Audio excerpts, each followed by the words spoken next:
our YouTube. We've already got like 20 people watching us right now. We've already jumped on.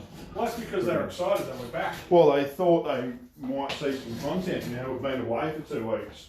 Yeah. So you had 2 weeks to think about it. What have you got, Trent? No, I thought about being on holidays, mate, to be honest, and then you weren't here all week, so I had to fill in for you. Yeah. So I was really just sort of... You're always taking the piss that you don't do anything anyway, if I'm not here. Well, I don't do anything when I'm here anyway, so it doesn't really matter. That's what I do.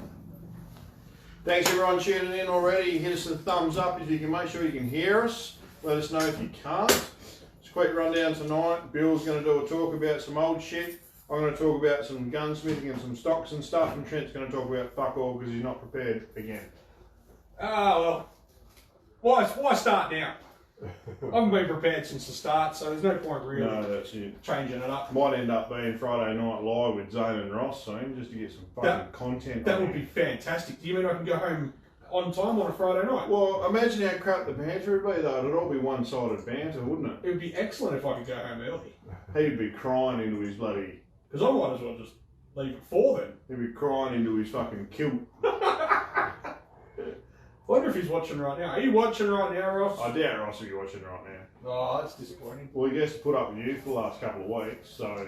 Oh no, he wasn't here last... No, you weren't here last week. Last week, remember? Yeah. So I've got a selection of stocks here, if anyone can pick any out in particular. I'm going to shoot off. I'll catch you later. Alright, Doug, take it easy, mate. You too. That was all elbow. If you can pick out what any of these are, So, Dave, put a thing through and Trent might give you a present or something. Or... Have you even got that sorted out? what? Like a giveaway? Like a Yeah, sure. raffle or something? Yep. Or Yep, there's a really nice pick a number between Ruger 1 and number 50 or 1 out the something. back with engraving all over it. I might give that one away. Sure. Yeah, you happy with that one? Yeah, there's 41 people watching us so far. Is it? You just finish your shit Good and get job. on here. Right. Sorry guys, I'll pass over to Bill.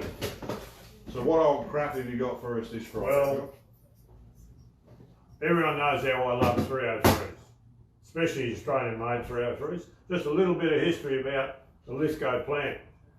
When they decided to build it, funny enough, Lord Kitchener came to Australia and helped pick a site for the factory. If you don't know who Lord Kitchener was, he was the antagonist on the movie Breaker Morant. He's the prick who had Breaker Morant. Well, he was in charge at the time or some shit. Yeah. When Breaker Morant Well, was he executed. was the Or some shit. field marshal. Yeah, and he came to an end actually by drowning when a battleship he was on was sunk in the North Sea somewhere. World War I. In World War I, yeah. But little interesting piece. The Australian government decided on a site, then called tenders, and worldwide tenders it seemed, but well, England and America. And they had 4 tenders put up, 3 from England, factories, companies from England, and 1 from the US. And the lowest tender from the English companies just happened to be £69,000 to build the factory, fit it up with machinery, and do a approved production run. And would you believe the Yanks, Pratt and Whitney, which was a big engineering firm, came in with a price of £68,144, 8 and threepence. What's a threepence, Bill? What was the fucking threepence for? What's a threepence? It sounds like, It's equal to about 5 cents. it sounds like something like a Kiwi would say. Yeah. Threepence. Anyway, someone thought that there might be a little bit of skullduggery going on there, that somehow someone had found out about what prices the English were quoting. But anyway, Pratt and Whitney made up the machinery. Australia sent some people to America. They proofed the machinery in America, made about 100 rifles. Not all of them were assembled, and they sent all the pieces they'd made to England to have them checked against the production that was being made in England, because the idea was that these were supposed to be completely interchangeable, and that was one of the things that Pratt and Whitney had bragged about in their proposal, that they'd have complete interchangeability of parts. Now, just a funny little thing that everybody thinks that an inch is an inch is an inch is an inch. Well, wasn't quite. In Enfield had their own inch, and Pratt and Whitney ran into a few problems with interchangeability because of the different measurements that were being used. Pratt and Whitney were using what we use today as an inch, but the Enfield inch was actually 0.997 3/1000 an inch. Where'd you get that from? Critical parts just wouldn't fit, wouldn't work properly, or were too sloppy or something. And funnily enough, this variation varied from 4.5 thou to 3.5 thou, depending on what year it was. It was just another little spanner thrown in the works for Pratt and Whitney. Eventually, it wasn't until 1924, like about 12 years after this saga had started, that they got to complete interchangeability of all parts, which was the Australians had already built 100,000 rifles for World War I by then. But just a little, to deviate a little, the factory was set up to make SMLE #1 Mark 1s, and then the #1 Mark 1 Star when they made a few minor changes to it. But in the interwar years between the First and Second World War, the Lithgow factory came upon some hard times, and they had to diversify, and they made everything from shearing cutters and combs to typewriters to various other products that you would use in the home. They became quite diversified.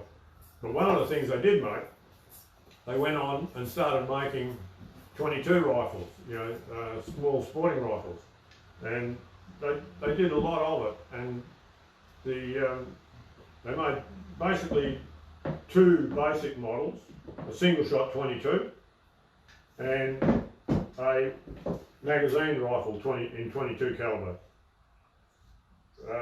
The single shot they made, it came as a Model 1, which was of course their first one, and then the model had a Model 1B.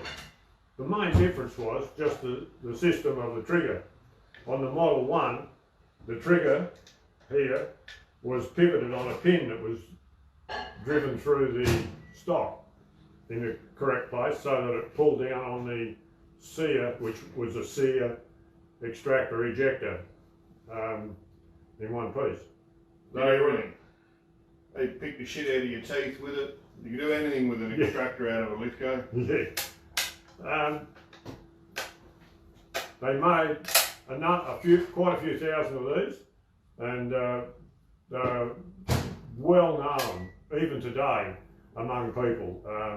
We just had one in the shop only this week to just rejuvenate it a bit, put a couple of pins in it where it had a piece of fencing wire and things like that.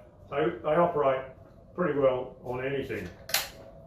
This type of rifle, this model rifle, is in fact the one that I learned to shoot on. Not this particular rifle, but a Model 1. Didn't you have that Model 1 around somewhere? This is it. This is not the one that I first... No, the one that you learned to shoot on. No. Oh no, you got a hold of the air rifle that you shot on. Yeah. But and these were very robust little firearms. They last and last. We see a lot of them, unfortunately, with bulged barrels. The quality of ammunition in the early days wasn't there, and they would quite often have a projectile stuck in the barrel, unaware of it being stuck there. They'd fire another shot behind it, and you end up with a bulged barrel.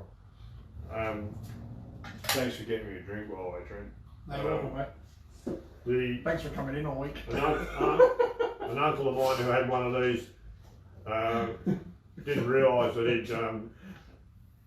had a projectile stuck.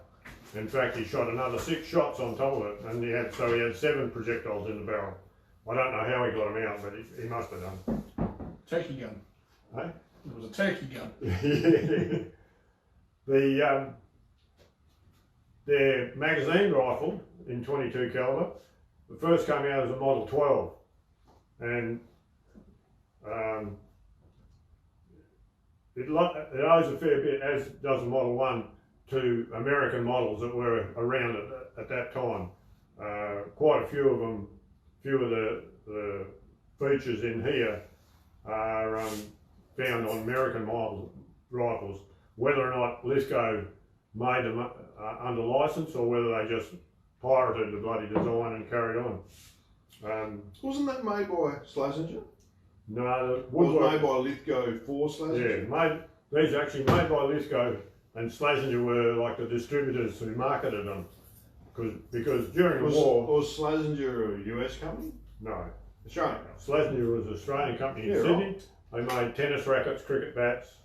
Yeah, sporting equipment. All sporting equipment, yeah. And they obviously had good woodworking equipment because they made all the stocks, and in the Second World War they made all the woodwork. Later in the war, they made all the woodwork for the No. 1 Mark IIIs. Well, that's interesting because when I was playing under 12s cricket, That's not interesting.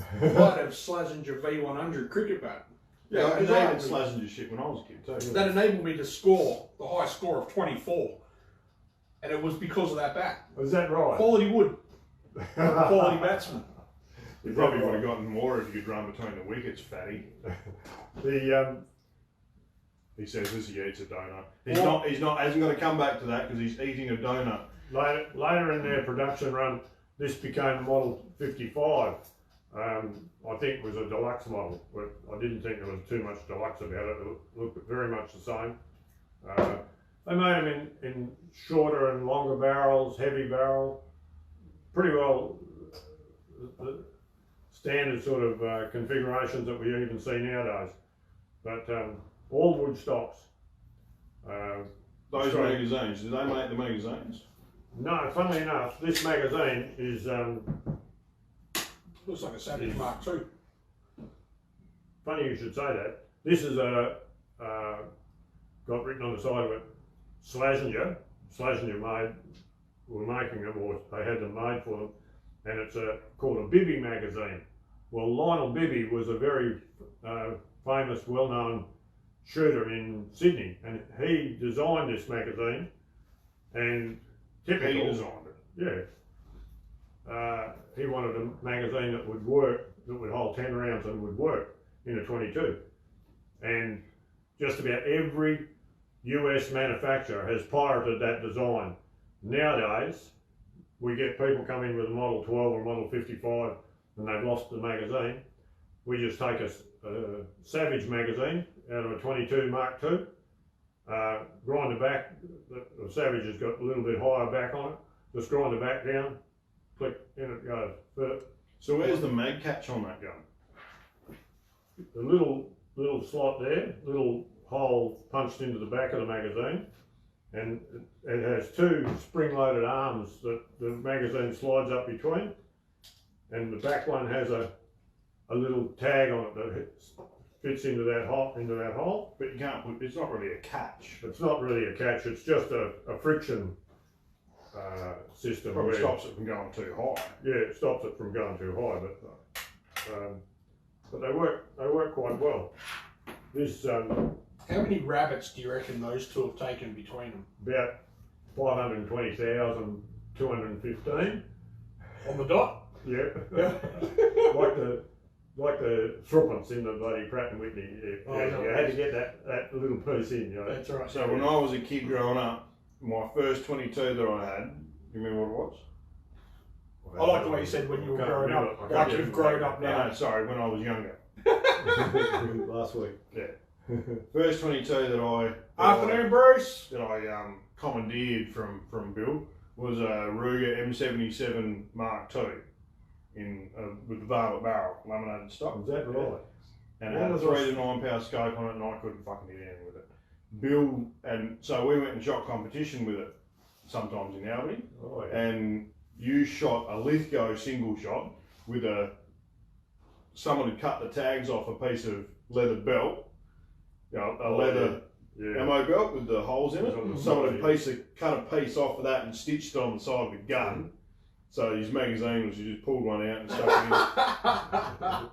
it in. And you had an 8x56 scope on it. So you're telling me that you were the original soul patch designer? All these PRS guys over east and over in America are running these little Velcro patches with 2 rounds on the side of their gun that they call game savers. Bill's had 9. Talk about. And Bill would clean up with it. Before the time. Yeah, Bill would clean up with it to the point that one day I shot in a metallic silhouette competition where we had 5 targets at 25 metres and 5 targets at 50 or something like that. And I had the choice of the 2 guns to shoot and I went, nah. And I grabbed your 22 Lithgow single shot and I shot that instead. You still didn't hit anything? So I always remember, I was only 12 or something. And I was there on my own because Bill, he was off shooting something else, yeah? And so I'm there and I've got this 22 and they're like, all right, so you get 2 siders and then you get 5 shots and then you get 5 shots, yeah? And so I put the 2 siders into it and hit nothing. They're like, all right, go down and re-stand your targets up, and I'm standing there like, don't have to stand up. Yeah. You did that on purpose. Anyway, so I come back and, well, I didn't come back, I was there the whole time, and started the first 5 rounds. You know, I'm going, pating, got the first one, second one, third one, fourth one, and I remember firing the last shot, pating, knocked the 5th target over, opened the bolt and looked across and the whole range was standing behind me watching me, and the RO looks at me and goes, you get all 5 at 25s, man, you got to shoot 50 metres one-handed. I thought he was dinging for a second then, because I was only a kid, I didn't appreciate sarcasm. Anyway, I think I got another 3 at 50 metres or something like that. But it shot really, really well. And anyone who's owned one of those single shot Lithgows sort of tested it. Yeah. That they all shot. They were pretty well made, because the factory had been making 303s to a government specification. They had to be good, you know. So when they started, let's go back a step here. That's not much of a fucking... So they've been making 303s to government specification. You know, we send our troops to war with the lowest bidder. No, the turnout from Lithgow was fantastic. It was state of the art. Hello to our friends at Lithgow. yeah. Oh yeah, the factory's still there, but the same factory in the same place. It's a museum now. Yeah. Yeah. It's just it's not the same factory. Same town though. The factory's there, but it's a museum. No, the factory where they make the F-88s is different. I think. Yeah. And if anybody's ever been to Lithgow in New South Wales, I'm sorry. It's not your fault.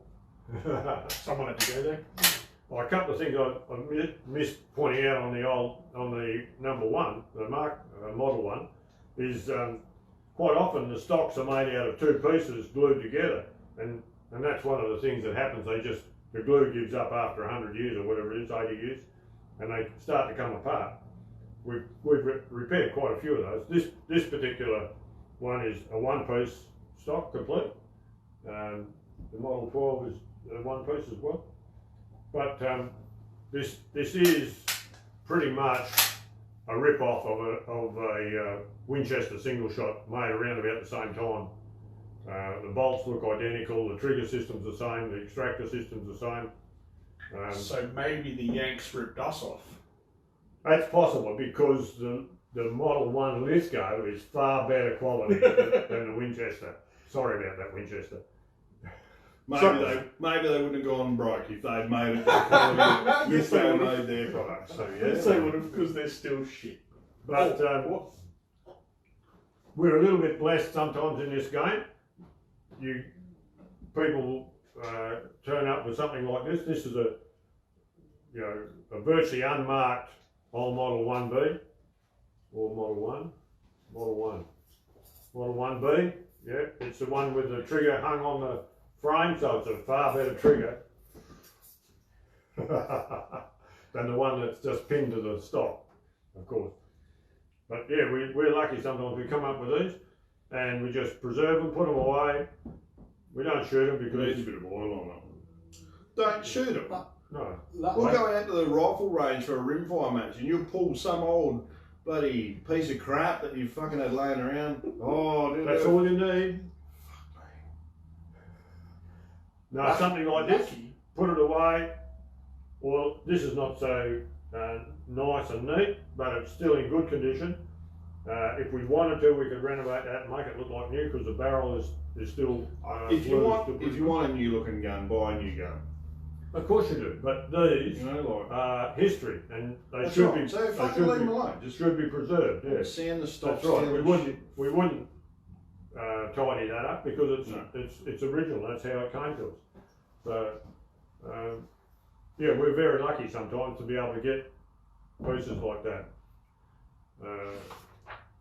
But if someone says to you that an inch is an inch is an inch, just remember Enfield had their own inch.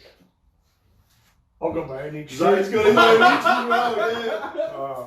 That's about 8 inches. Trust the palms to be different. Just remember that. So what were you talking about tonight, Bill? Lithgow. Lots of things. Lithgow. Lithgow, You want to talk about other Australian manufacturers of firearms? Because some people didn't know that WA manufactures firearms. We'll do that some other time. I've got it set in your mind now. You can fucking next week you can come back and talk about WA manufacturing. Yeah, and I've got quite a bit of information about that. Oh, and I've got a WA made gun. Have you? Yeah, I don't know. Mexico. Oh yeah, that was. So we can talk about those. Yeah, lovely little WA made gun. None of your fucking business. I don't care, to be honest. Oh, you do. No, not really. But you will. Yeah. So. Is it There we have it, Pete. Sweet. Thanks very much. Cheers, Bill. Take your crap with you. Yep. Thank you. Not crap. This is good stuff. Good stuff. Yeah. Quality stuff. Sweet. Quality. You gonna grab another seat there, or are you happy standing up? No, I'll stand up for a bit. Cool. Any questions coming through? Yeah. We didn't have an episode last week. Sorry, guys. Trent was still on holidays, and I couldn't be fucked. Yeah. So. And I was close to being drunk. Alrighty. So. Where is the question? The question is. So we don't have any questions from last week. Has anyone questioned me about my cup? No. Bruce has asked, is there a way for people to become members of WAFTA? Still not yet, Bruce. Sorry. If you're an industry member, so the problem with WAFTA is that the constitution is very tricky. If you're an industry member, you can join straight away. If you're not an industry member, then we have to navigate that very carefully, and we're hoping to have something out in writing for you guys, but unfortunately that hasn't happened yet. I did forget one important thing, and this is what I'm going to throw out there. So before we go any further, and we talk, a week ago, Trent was on holidays, and I was crook for the first half of the week. And then this week, Trent was back from holidays, but I was again crook for half the week. Well, for more than half the week. 3 days, so that's more than... Well, not really. You go on Thursday, you sort of popped in at about 5. That's what I said, 3 days. Thursday, Tuesday, Wednesday, Thursday. But you weren't really here on Monday. You were sort of here, but you weren't really here. Anyway, I digress. So, for those of you that are waiting for the Verney Carron Veloce, I have some news for you. Why do I not know about this? Because I decided not to tell you. They are coming. Oh, fuck's sake. They are coming. Good. I've got word from the suppliers that they will be, the first 100 should be out end of August. So, are we taking orders? Lucky enough, I will be taking orders. I've actually sold 3 already. Fuck, we just sent out a fucking newsletter that could have gone in, dumb cunt. Could have. Like, you shouldn't say that word on live Facebook. Right? It's warranted. I forgot about it. It's fucking, 5 seconds ago it was, I was keeping it secret. Yeah. Which is Trent code. That's what it is. That is Trent code for I forgot. How did you forget about the fucking Veloce? Like, it's how many. Anyway, no one talks about anything but other than the Veloce for the last year and a half. Keep it down, come on. So we want the info out. Anyway, so give me a call. They are a little bit more expensive than we first thought. They're going to be coming in about the $3,500 mark. Oh, that's not too bad. Yeah, It's so only a couple $100. that's right. Which it was actually touted when I first did it, sort of end of COVID for us, not you, Victoria. That's a bit harsh today. No. Sorry, Victoria. No, I'm not. Oh, You bought it I on don't know yourself. why this keeps happening. How does that work? They were going to be up to about $700 more because of freight. They were going to have to air freight them in. I don't know what's happened. The boys have told us that that hasn't really worked that way, but they are a little bit more expensive due to freight. They will have the first 100. When I spoke to them on Monday, the first 75 were sold. Shut up. I have an order in for 5. Hopefully we get them. I have 3 already sold, but I will have 2 here in the shop hopefully by the end of August. So if you guys want something, let me know. We can put you on back order and we can get you one. Tell you what, if you want one of the first shipment, you got to get in now. That's right. So people who don't know what the Veloce is, because people will be saying, I think everybody knows what the Veloce is, and if you don't, yeah, true. If you don't, you probably. then you lived under a rock. So this is the speed line. This is the centerfire version. The Veloce is basically just a shotgun version of this, yeah? So it's 12 gauge, 5 tube mag front, So you fire it, bang, Tube and it blows mag, your not fire back. a clip. Yeah. tube mag, yep, tube mag, but it is activated with the lever. Yeah, so there's a lever release like the other, like a CZ515 or Yep, whatever. like a so Verney Carron. yeah, bang, and it blows the action open and locks it in that position, and then you just push that down. But, you know, Is it made by Verney Carron too?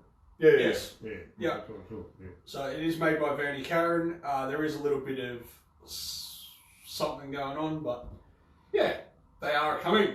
And that's fantastic because we've been waiting years for this information and it is now upon us. So hopefully by September, we will have some in the shop and you can come down and have a look at it. Man, I want to see how they go in like crack shotgun or something like that. Yeah, that'd be awesome, mate. Yeah. Sexy, isn't it? What's that? The gun's not bad too. With a...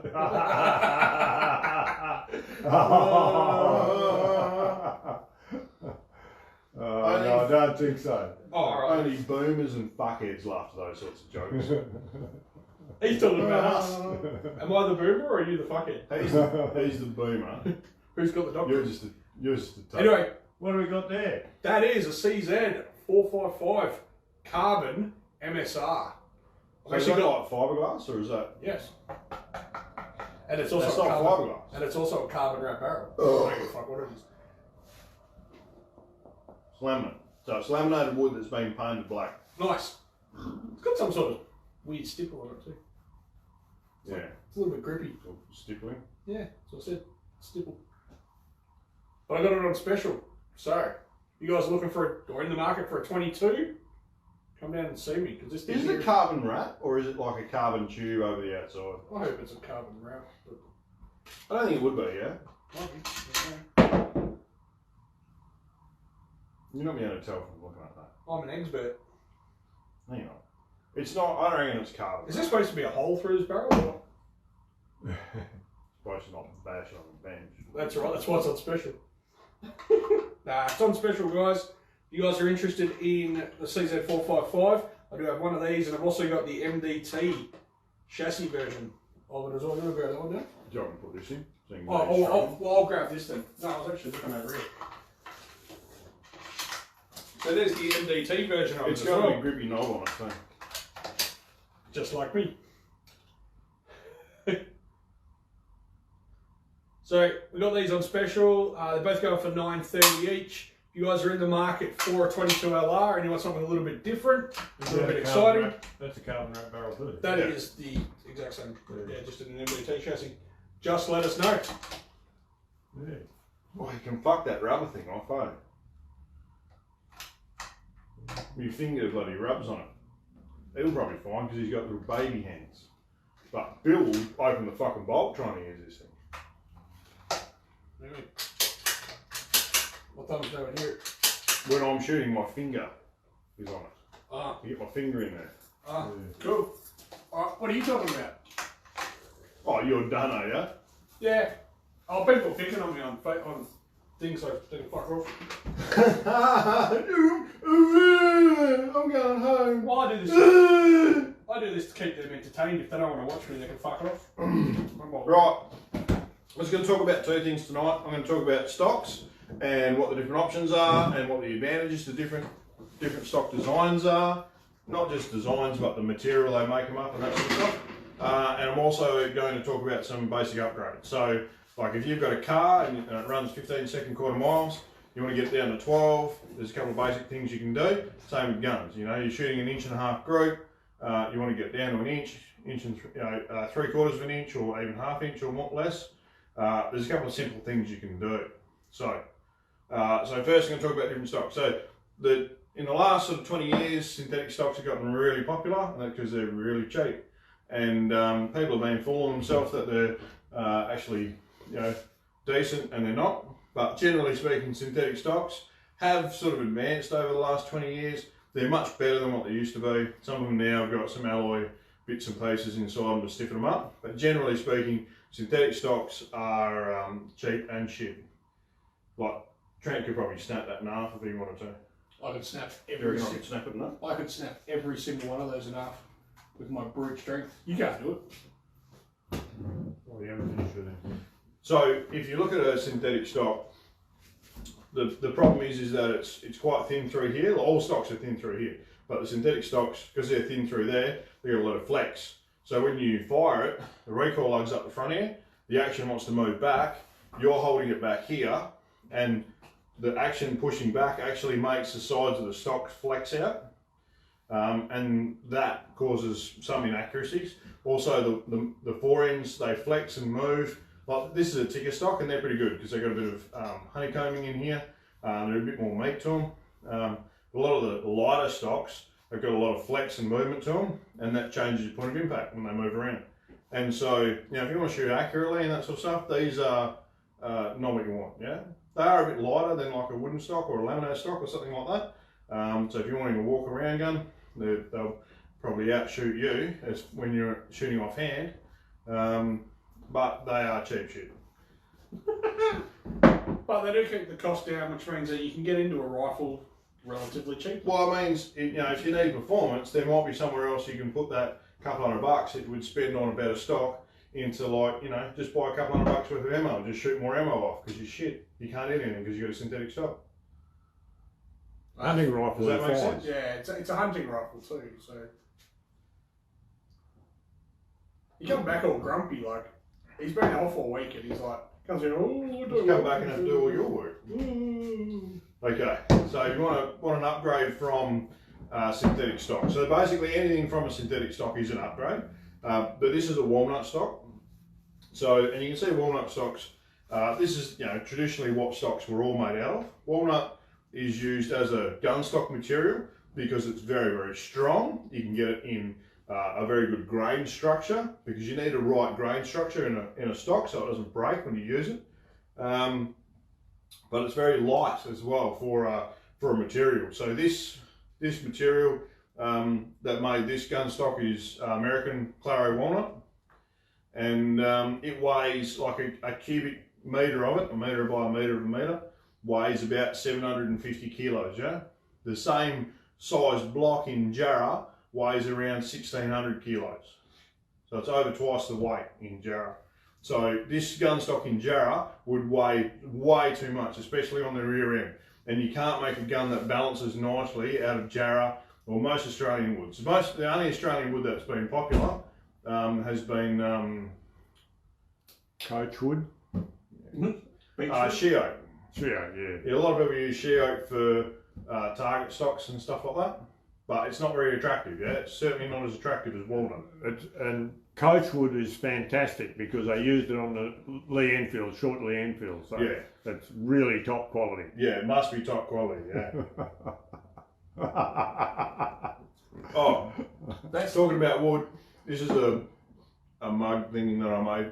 But that wood this has been made out of, this is Swan River peppermint, yeah? So there's the sort of short, gnarly trees. You see them all around on the side of the roads and that sort of shit. They usually just push them up and burn them. They've never really been used for anything. This is a piece of Swan River peppermint. So the problem with it is, and you can probably see it, is there's all those lines in there, which I've actually filled a few of them with epoxy running across the grain. And that's the thing, you can't get a decent piece of wood out of a piece of Swan River peppermint to actually make a gun stock, yeah? All the pieces that we put aside about 15 years ago, and we're drying them out, they've all warped, and as they've dried out, they've warped and cracked and that sort of stuff. So we're going to be able to use them to make mugs and shit and fill them up with epoxy and make other bigger things out of them, but generally speaking, walnut's where it's at, yeah? So, best walnut in the world is Turkish walnut. So, it's got the best combination of colour and figure. English walnut generally has a lot of colour through it, but not much figure. American walnut is quite flamboyant, so it's got a lot of colour and a fair bit of figure in it as well. So, what was it? Turkish, you were saying? Turkish is the best in the world. Yeah. Turkish walnut, it's the prized walnut. Like any of the high grade guns, like Rigby's and Blazers and Holland and Hollands and all that sort of stuff, they've all pretty much exclusively used Turkish walnut on all of them. And a blank of Turkish walnut, like a high-end blank of Turkish walnut, be worth $2 grand more easily, just for the lump of wood. Okay, so advantages to walnut: they look really sexy. You can bed them, so because they're very stiff, so you get a bit better accuracy out of them than over a synthetic stock. Like I said, you put bedding material in there to take out any irregularities with the machining, to get them to sit in the stock correctly, the metalwork. Excuse me, I've still got a little bit of cough. Yeah, so and the weight, they're a good weight if you're wanting a hunting rifle. Moving up from there, we've got laminated stocks. I've got two different ones here for a reason. The one on my right, your left, is a Boyd's laminated stock, and the other one is a GRS laminated stock. So if you go up to a Boyd's laminated stock, what they do is they get a very, very light coloured wood, like maple or something like that, and then they stain it different colours. And then those different colours in the laminate, they use in the layers of wood in the laminated stocks. So it's just layers and layers and layers of wood. Now this is different to ply or marine ply or anything like that. In most plies and marine plies, what they do to get the strength out of it is they alternate the direction of the grains in each layer of wood, so it's got strength in all directions. You don't want that with a gun stock. With a gun stock, you want all the stresses are in that direction. You want all your grain laying in the same direction. And so all these stocks have got correct grain structure in that regards. But essentially, it's just a light wood that's there to hold, as a binder for the glue that holds this stock together, yeah? So it's the glue that gives these things the strength, and that's that black line you can see between each layer. So this is a Boyd's. Now these are production, these things are spat out, and they use a minimal amount of glue to hold them together. And there's a couple of problems with Boyd stocks when you get them. A, whenever you get a Boyd stock, you should bed it. So there's just too much tolerance in the machining on these things to not bed them. You can seriously damage the stock if you don't bed these correctly. Like obviously some guns are worse than others. Remingtons aren't too bad, but Rugers are really bad. The early Winchesters aren't bad, but the late Winchesters are really bad. Weatherby Vanguards are quite bad. So be careful there. Make sure you bed them. But also the other problem with these is that because they make them 16 at a time on a pantograph, they machine the tops and then they turn them and they machine the bottoms. The problem is that depending on where your stock was in the production, they've all got their tolerances. And so sometimes the action's inletted square at the top, and then they turn it and they machine the bottom not square to the action. So the bottom's actually machined in at an angle, or it's machined at an angle like that to the top. So there's a lot of errors with buoyed stocks. Usually it's like nothing, you can't really see it too badly unless you know what you're looking for, but it can cause you problems down the track. So if you do get a buoyed stock, take it to a gunsmith, get a gunsmith to fit it, bed it, and make sure everything's kosher with it. Otherwise it'll probably cause you more problems than what it fixes. But very stiff walnut stocks, because they're made of all these laminates, like you could probably get Trent to stand on it, even still wouldn't break. Maybe, but I know. But, I want to see if I can snap this bloody. okay, come on, see if you can do it. How's the what's the criteria? Can I use the floor? No.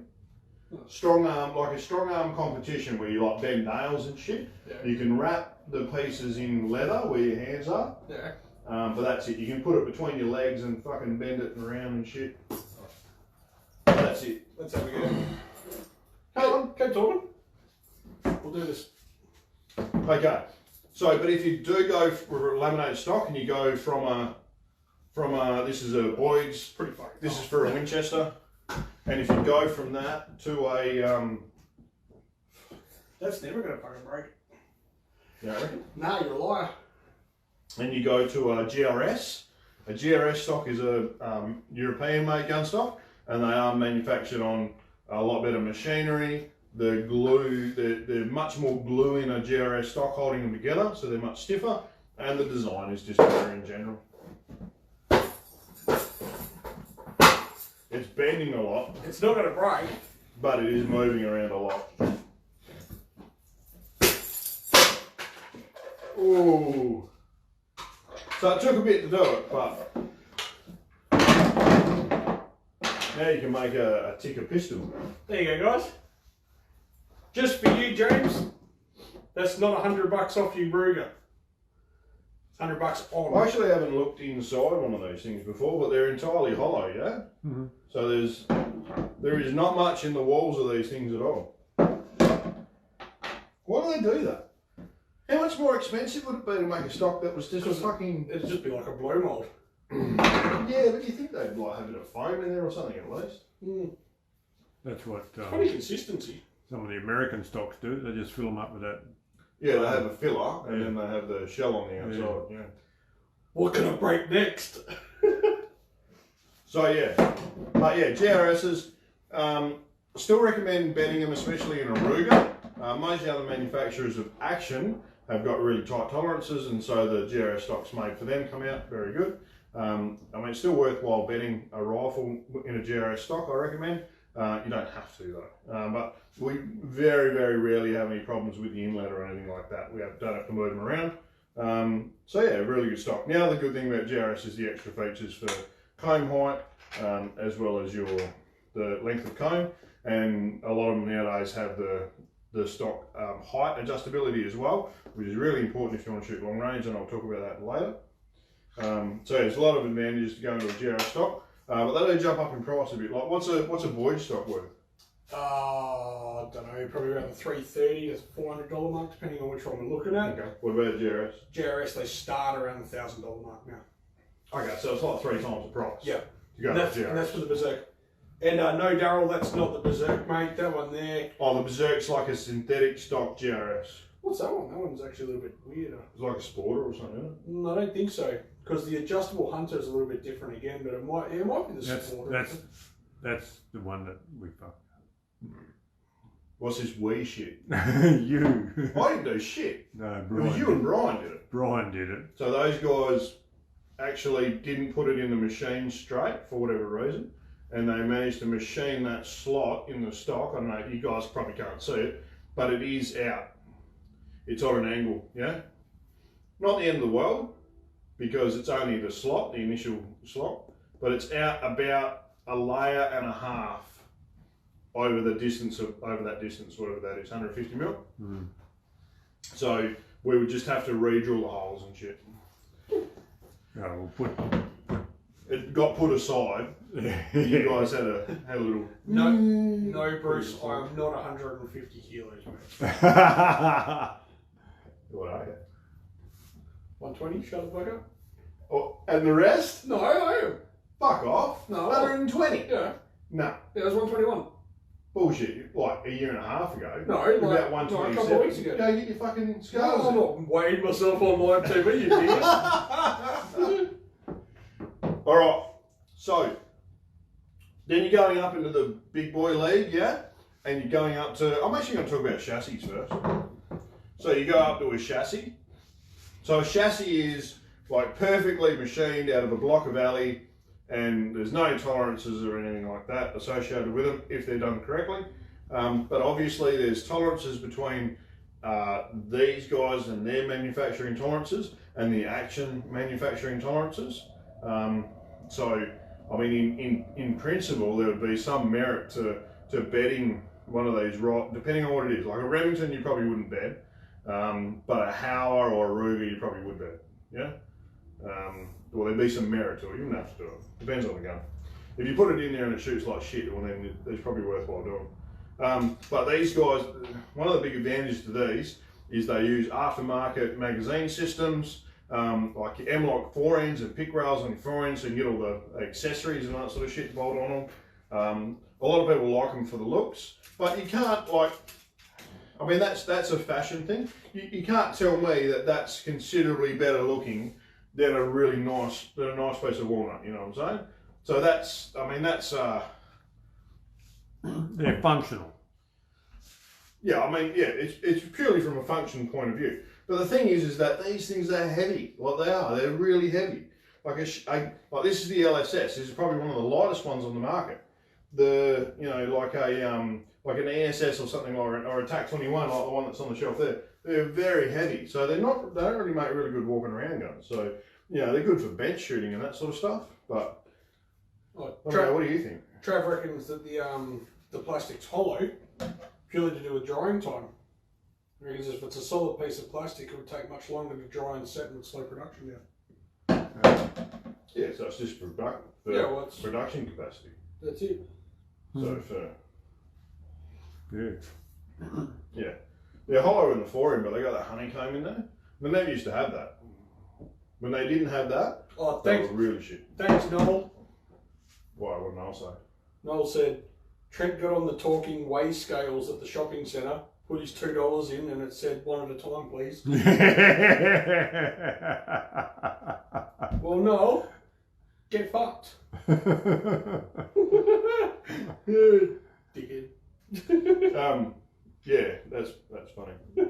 It's not. It's not very nice. It is. So yeah, again, a lot of the advantages of these is you got your adjustable length of pull, you got your kick pad height. What did you ask me a question before? Yeah, I mean just about these in general. I mean, M-lock. Who uses M-lock on the front end? Yeah, well, I was actually having that conversation with a guy today. You know, they're marketing it as the greatest thing since sliced bread. Yeah, cool. What would you use it for? Like a sling? Yeah, well, they've got all sorts of different M-lock accessories, you know, so you can put the rails on and you can put your bipods onto your rail and you can do this and you can put bloody torches and all sorts of shit on it. But what we use them for? How's a torch attached to M-lock? It's got like an M-lock bit that then it comes out and the torch sits into that. Oh, you got to buy a specific. Yeah. Yeah, okay. So, you know, there's bits and pieces out there, but I really just don't see the real benefit of it for what I would ever use it for. Like most I've ever attached to the front of my gun is a bloody bipod. Yeah, and then you just need a pick rail like that. So the chassis are good. I like chassis. The only downside of them is if you come out to the farm with us during summer, they get really fucking hot. And they get really cold in winter as well. Yeah. So that's probably one of the downsides. Yeah, if you're just touching the plastic bits, it's fine. But if you touch your finger on the side of the stock, that's where the KRG or the new MDT XRS chassis is going to be good because it's. Where's that? I don't know. Where is it, MDT? Or a wood chassis? A wood stock? Wood stock, just or a wood stock. Yeah, that's right. Well, man, there's some merit to a wooden stock as well. You know, it's like you got a wooden tray on your ute. Yeah. Why? So you can stand on the fucking thing, it doesn't burn you. Right, you know, you got a dog on the back, it doesn't burn his feet and that sort of stuff. Well, there's a lot of merit to that. Anyway.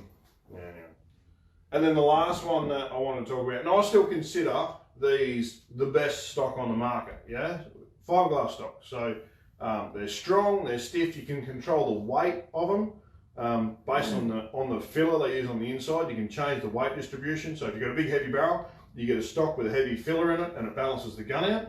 Because the balance of the gun is as important. It's not more important than the overall weight.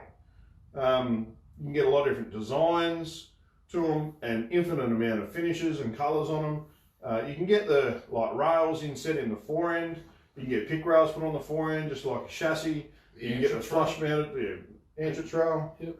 Flush cups in the side, so if you want to put a sling on it. You know, adjustability of the. You only got a thumb wheel. Yeah, I don't know what that one is. I don't know why that doesn't have one, but I might.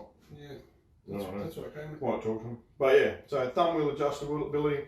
They've still got alloy pillars in them, so it's bedding down on alley. Yep. So it's not crushing the stock. You can do the screws up as tight as you want. So it's still it's light, so you can go walking with it. You can make them heavy, so you can use them on a bench. There's certain fellas that use that. They walk a lot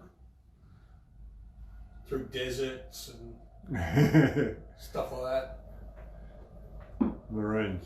Yeah, well, what does the military use? Do they use chassis? No. Well, it depends. But, nope. Yeah. I can't imagine why they would. No, I'd use that.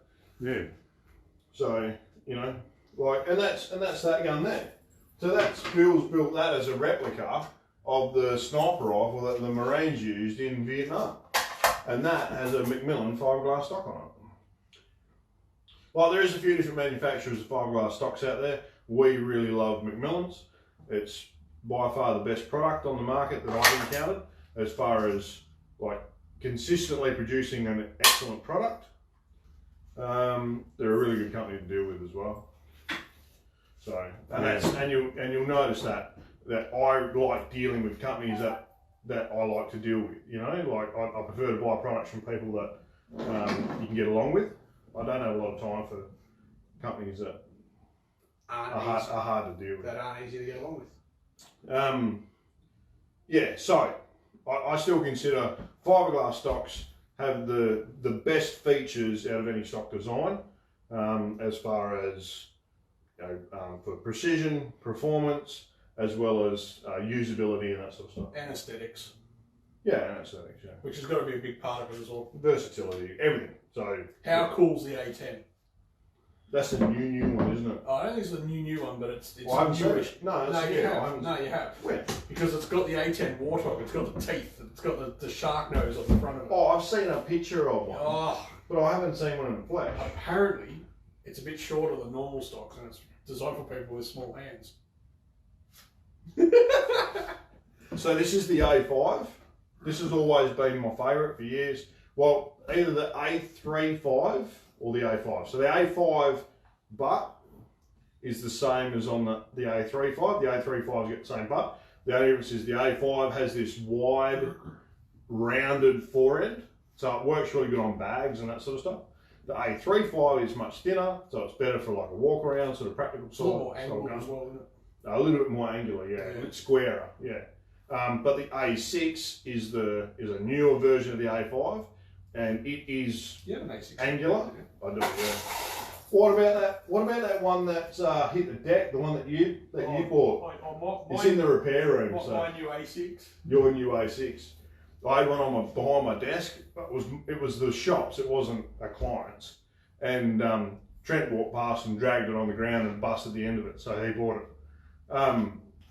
But the A6 is more designed towards the PRS type shooter, like the practical style PRS style shooter that shoot off barricades and that sort of stuff. You got square barricades, makes sense to have a stock with square edges on it, so it doesn't sort of rock and roll on the barricade. So yeah, you can change the length of pull as well. My missus has got Macmillan on her. She's got a 20 tactical, and she got it made with a little 12-inch or 12.5-inch length of pull, so it's much more comfortable for her to use. So yeah, I mean, it depends on how much money you want to spend, but there's products in it. There's a big wide range of products there, big wide range of prices there. A6, yeah, so you can see it's square on the sides, doesn't taper in either. So it tapers up at the bottom, but then so does the butt hook. No, it doesn't. Average that's a little bit gay. average price on a Macmillan, guys, if you're looking around the sort of 1,800 to $2,000 mark at this stage with the current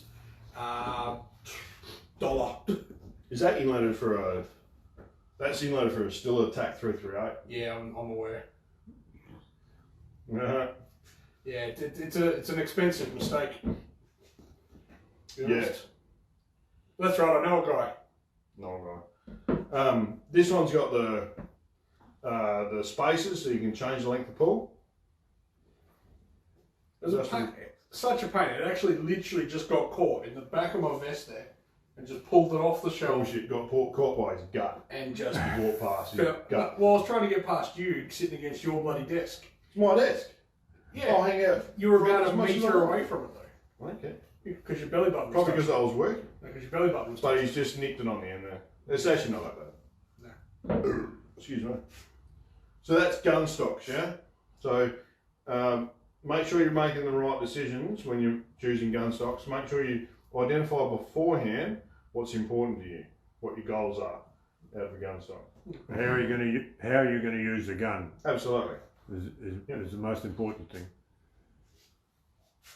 Then you decide on what you're going to shoot, work out what caliber you need, what projectiles you need, Yeah. what action you need. Well, you've probably already got a gun if you're looking at a stock. Perhaps, yeah. Oh, it tastes so much better from a custom mug. Oh, of course it does. Yeah. You're a custom mug. This is one here. Yeah, so anyway, about 1,800 to $2,000. They are about 6 to 7 months away, depending on the order that we make. So if you do... Pretty much 6 months. Like 6 months, boom. Nah, don't listen to him. He doesn't really know because he forgets. Like a... They're pretty close to 6 months, yeah? Only takes longer if he Oh, fucks hello. around with bloody I'm paint Zaine. and customs and shit. You're like a goldfish. You know, Right. So you fucking me stock, what have you got to talk about? Well, Would anyone like to buy a ticker stock? yeah, this one's going cheap. One owner. Yeah. Low kilometres, one lady owner.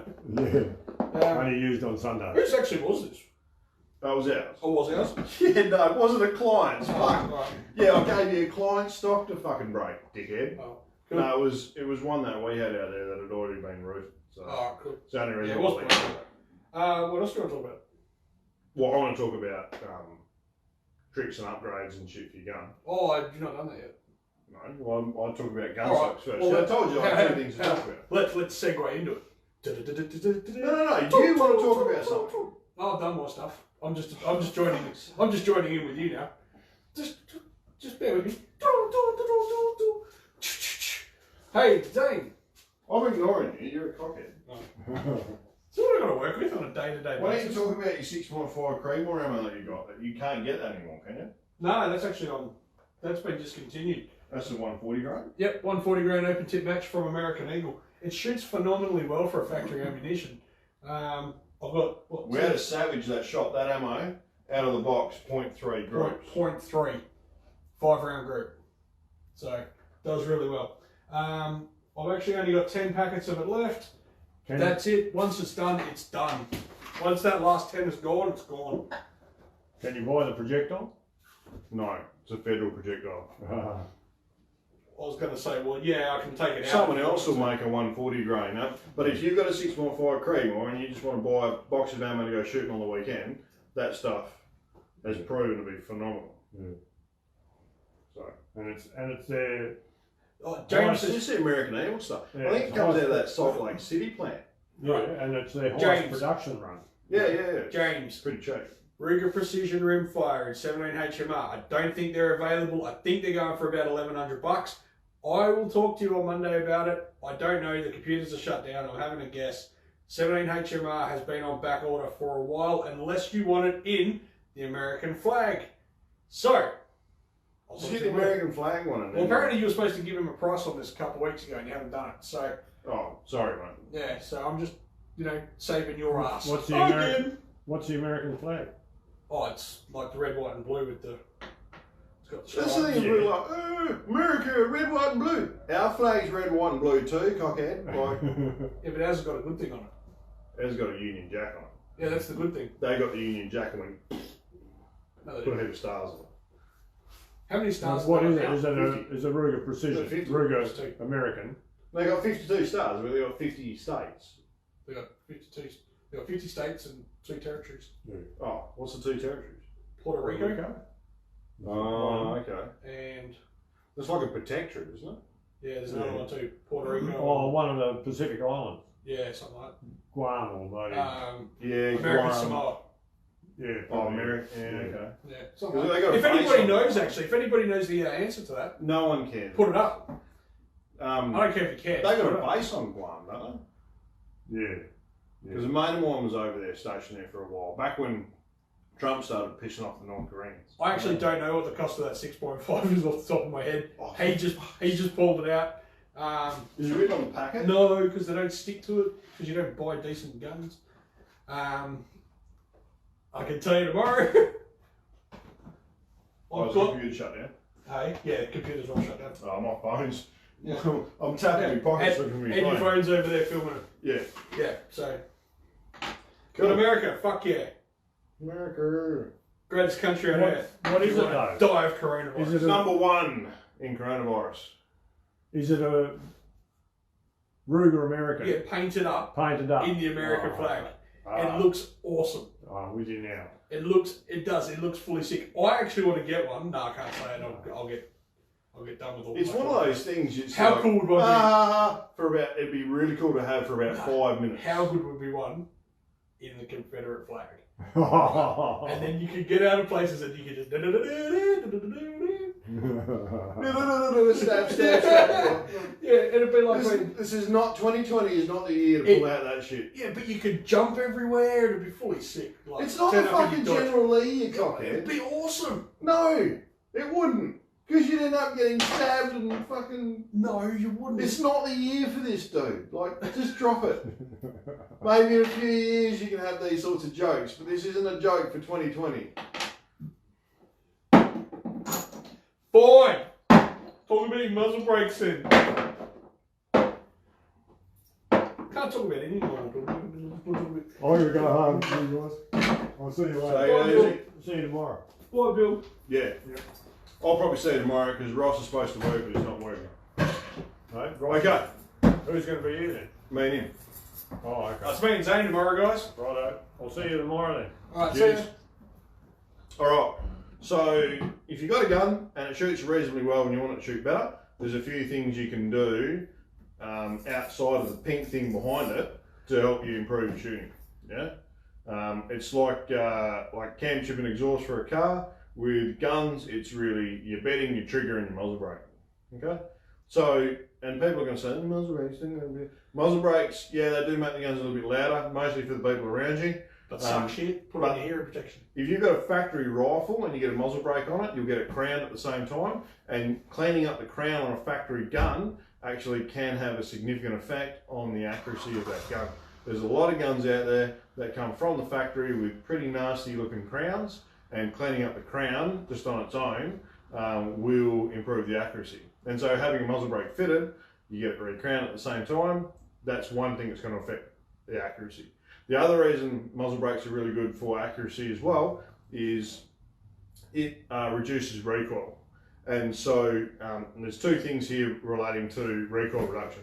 If you've got a muzzle brake that just vents out the sides like that, yeah, that's going to reduce the recoil, but it's not going to stop muzzle flip. So if you look at basically any gun stock design, a lot of them are they do get quite straight. Like this one's pretty high. Your barrel line, which is where the recoil is coming from, comes in right here at the top of the kick pad, yeah? But your shoulder is touching it in the middle here, and that creates torque. So the gun coming back creates torque, and it lifts the muzzle up. Makes the gun stock do that. To overcome that, what you want is you want a muzzle brake that is solid on the bottom, like that one, and open at the top, and which is why we make them like this. We make muzzle brakes like that for production rifles, yeah, not for target rifles. If you've got a target rifle with an adjustable buttstock, like this one, what you can do is adjust that up until the middle of the gun stock is in the middle of the barrel, and that's going to stop your muzzle flip, yeah? But any conventional gun stock design won't allow you to do that. So get a muzzle brake that has vents out the top. Why? Because when that gun flips, unless it flips exactly the same every single time, you're going to end up with a group that's taller than what it is wide, because your rounds are going to go up and down the page a bit like that. Especially if you're shooting long range. The further you shoot out, the more that, excuse me, that has a compounding effect. And so you want to mitigate that by having a muzzle brake fitted. It also reduces shooter fatigue, but that's more about the pink thing behind the gun, so I'm not going to talk about that. So, muzzle brake, first thing you have done. You going to ask a question? Oh, I was going to mention flinch, but having a gun that kicks you hard. Yeah. You know, a lot of our newer shooters that don't have muzzle brakes, when we watch them out at the farm, they tend to flinch, especially the longer we go for the day. And that's but that also fatigue, comes down to fatigue, so you covered it. But it's the pink thing behind the gun, yeah? Yeah. And that's not necessarily a given thing, because you can shoot some really big heavy guns without a muzzle brake and not suffer from shooter fatigue and not flinch, but that's through training, yeah? Not everyone has the time to shoot big heavy guns and learn, you know, not to flinch and that sort of stuff. A lot of people want to concentrate on the other aspects of their shooting to improve their shooting, so have a muzzle brake fitted. So we make several different designs of muzzle brakes, and I've spoken about them before, and so I'm not going to cover them again now. Alrighty, we'll just go quickly though, just a little bit of pricing. So normally they start $4.95 fitted for the basic ones, so that's those two there. You're looking at around about $350 for us to manufacture the muzzle brake, and we manufacture them custom to your gun, and about $150 to screw it onto your gun, yeah? So that's just to put it on. And we finish it to suit the end of your barrel. Then we've got a tunable muzzle brake, which is a little bit different again.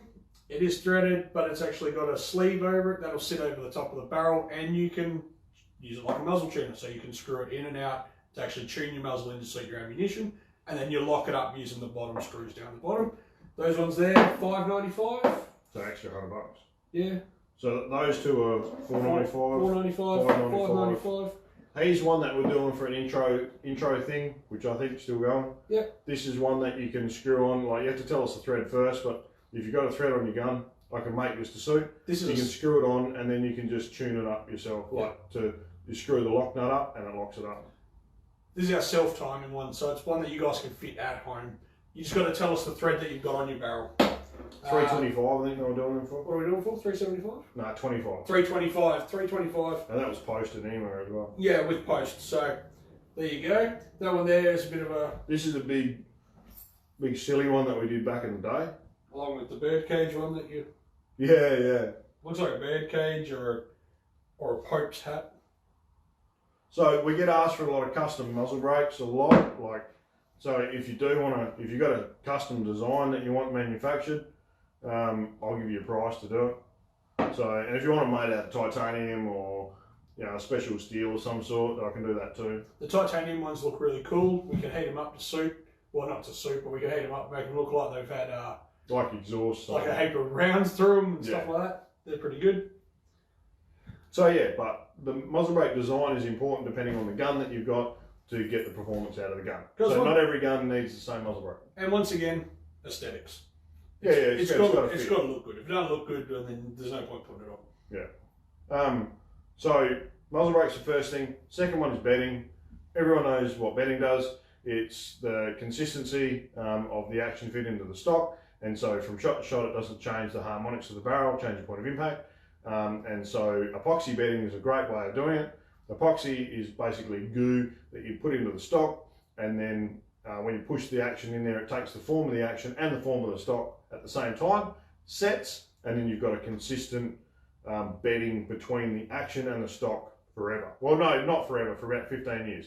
The life of the bedding is about 15 years. After about 15 years, it all starts to smash up, and you should get it taken out and redone. But alloy stocks obviously are much better, and having alloy pillars installed into the gun are a really good idea as well, because that means it doesn't change, doesn't really matter how hard you torque them up, it doesn't really change that contact too much because you can't crush the stock. And yeah, so you can have those installed as well if you've got a soft stock. Like if you've got a Boyd stock like this, if you've got it, you can just keep doing those screws up as much as you wanted, yeah? I've actually seen someone do the front screw up so tight on on their gun, the barrel contacted in the front of the barrel channel here. He kept screwing the screw down, and it bent the barrel upwards because it pulled the action down. The barrel got bent upwards so much it hit the scope. Fuck off. No. And so we loosened the screw off and the fucking barrel went, ugh, just relaxed. Went, ugh. And there was about a 3 or 4 mil gap between the scope and the... What? Yeah. So you put alloy pillars in them and they stopped doing that. Well, if you're going to fuck up big. Rod Urseed from down at Shooter's Shop down at Mandurah, he had the same thing with a client with an Anschutz, brand new Anschutz. Well, beautiful gun. Couldn't get it to shoot. He just kept doing the front screw up. We do get to see some silly stuff though. Remember my customer that came in that had his scope professionally mounted, and it was an X. It was an X, and he was nice. he was like, I can't get this zeroed, and I'm like, yeah, that's because you got to etch a sketch the fuck out of it to get it to come where you want it. I had someone, instead of the top turret there and the windage on the right hand side, it was like that. Yeah, they're like, can you fix this? Yes. Like, yeah, I can fix it. Like, who fitted it? Or you fitted it? No, I didn't. No. Highly fucking doubt it. You sure it wasn't you? Oh, maybe it was me. Yeah, I think it was you. Yeah. Don't pull that shit. Yeah. Old mate was trying to tell me that a shop fitted that, and I'm like, I don't think so. I doubt it. Okay. And the third thing that I recommend you get done is the trigger on the gun. Okay. So you want to remove any creep, because creep will make you hesitant, make you flinch. You want a nice crisp let off. You don't want any play afterwards. If you've got play afterwards, you can pull your shot off, or depending on the weight of the trigger. And it's especially if you've got a too heavy trigger, you can pull way off to one side. But also, and this is getting away from actual the gun and getting onto the person, is make sure that when you're pulling the trigger, you're pulling it straight back. You're not pulling it over to one side. If you've got long fingers, your fingers go through the trigger guard too far, you tend to pull the gun to the right if you're a right-hander. And if you've got little short fingers, you push on the side of the trigger, you tend to push the gun over to the left. And so there are limitations in Western Australia though to lighten triggers, and there's safety tests that your gun have to meet. It's probably one of the things that I would advise people not try at home. Like most of the other things, you can have a crack at home if you want to on your own guns, but you can't work on other people's guns unless you've got a repairer's license. And if you stuff up the trigger, there are legal ramifications for that. You can get a lot of trouble for it. So get it professionally done. But definitely, you get your trigger done, you get the bedding done, you have the muzzle brake fitted, you will be able to milk a lot more accuracy out of your gun. And to give you a rough idea, bedding, like we charge for a bed and float about $165. Like if the gun doesn't need floating, if it only needs bedding, it's usually only like $100. And vice versa, if it's been bedded and not floated correctly, it's usually $100. But to get both done, it's about $165. Yeah. If you want pillars installed, it is extra. I think it's like an extra $45 or something like that. Depends on the pillars, depends on the stock. Yeah, it does. Yeah. Muzzle brakes, we recovered the price, and trigger jobs start from about $125. Yeah. Yeah, depending on the gun. Yeah. So each gun's got a different trigger But mechanism. you can buy aftermarket triggers like Timneys and that sort of stuff, and have them fitted as well, and they give you a lot more adjustability. So, but definitely that's your 3 different options. So if you got a muzzle brake fitted for the cheapest one we do is about $325 up to $495. So say $495, $165 for a bed and float, and $125 for a trigger job is what, $285. So under $800. Yep. Under $800, and you've really improved your rifle to. You should be able to get your groups right down. Fairly high standard. Yeah, for that sort of pricing. Just remember, we can't bed synthetic stocks though. No, we won't bed synthetic stock. There's just no point. They crack.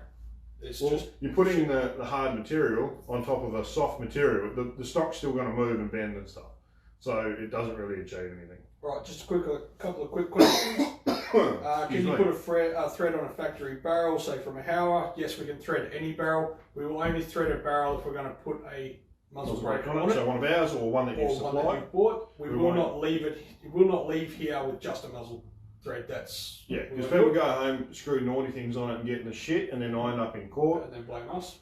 Well, they don't blame us, but I get the phone call, did you thread this gun? Yeah. And so I have to go and testify in court to say that I didn't fit a silencer.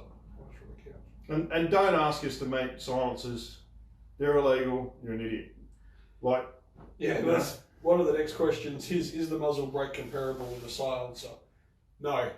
No. It's completely different. Silencers are made purely to reduce the noise emission from the muzzle. Silencers are illegal in WA.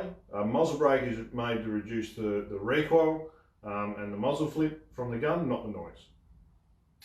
When did we say couch? Couch. Yeah. Three things here. Synthetic stocks for the couch. How much for the couch, and can you put barrels on the couch before you sell Sure. Yep. it?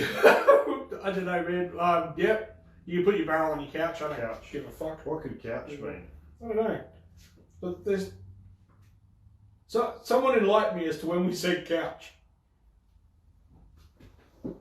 Everyone's laughing now. I was going to blow my nose. Yep, fair enough. What do you think? Any more questions? No, that'll about do, I reckon.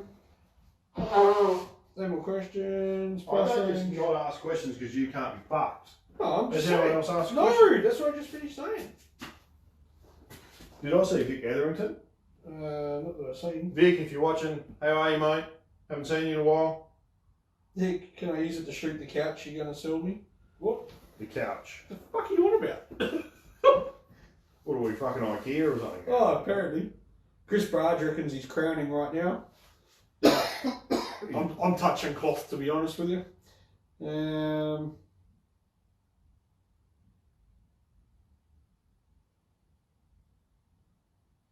Pete wants to know if we've got a 50 caliber review anytime soon. Probably not. Because I've only got the one. We might be able to do one out at the farm. We've got a farm coming up in August. We've got two coming up in August. So? Yeah, we might be able to do a shoot. Take the 50 out and shoot it on. Well, we've got two. We've got a private course and we've got a normal course. Oh, what weekend's the private course? 7th and 8th. Oh, right. Yeah. Okay. Yeah, so we got that. And then we got the one 2 weeks after that, or a week after that. So, yeah. Can I license a 338 Lepore Magnum or not possible? Not at this stage. It's exactly the same as it has been. Well, the police aren't processing applications for them unless you abide by their VPF policy, which is their attempts to rewrite legislation.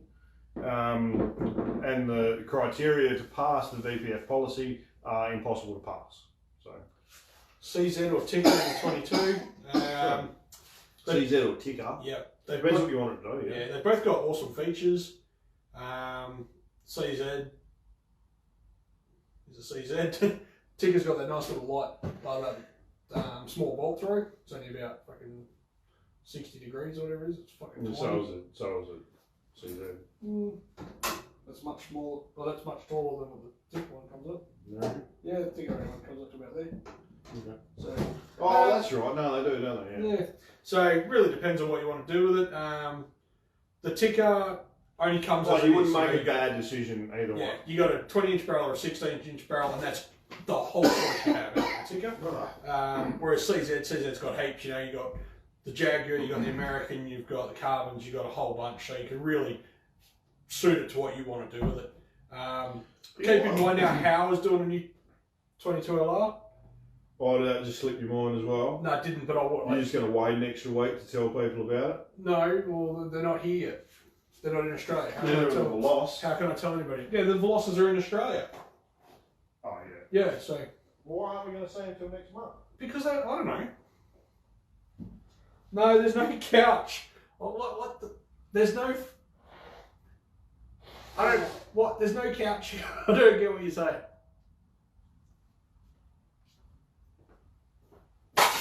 It's code or something. I don't know. Let's go. Alright. What's your thoughts on Triple K magazines? They're shit and they don't work. No, with Triple K, the problem with Triple K mags is the gun they're made to fit into. What's the largest on large bore rifles? Nothing's changed, Greg. So no couch, no couch. No, there's no couch. I don't know where this couch Well, we're is. actually prepping another facility to do Friday Night Live at. Or did you not get told? Oh no, what you fucking dig in. Oh, well, I was going to wait an extra week to tell you. Where are we doing that? Oh, next door. Oh, alright. No, we'll have like a couch. What? And shit. So what, we're going to take away the sex dungeon? Yeah, that's it. Oh, damn it. How much for shipping? Shipping of what? $1 million. That's what I sold. No 3 throughout lab. Can you put a barrel? I can put a brand new barrel on a couch before I sell it. Not a problem at all. In fact, we used to do that a lot with couches. We used to get there was a manufacturer of couch that didn't used to do a big range, yeah? And so we used to get those couches and put new barrels on them to make them more like a real high-end couch and sell them at really good pricing. And I might do that again because there's certain things that you still can't get in couches. Glock 43, an extended mag, but the first two won't chamber. Yes, I've got a Stoger straight pull coming. That's I've got a Glock 3000. 43 with the extended mag, but the first two won't chamber. It's in 9mm. I thought the 43 was like a 22 or something. No, it's the 44. Extended mag. Extended mag how? Is he in Australia?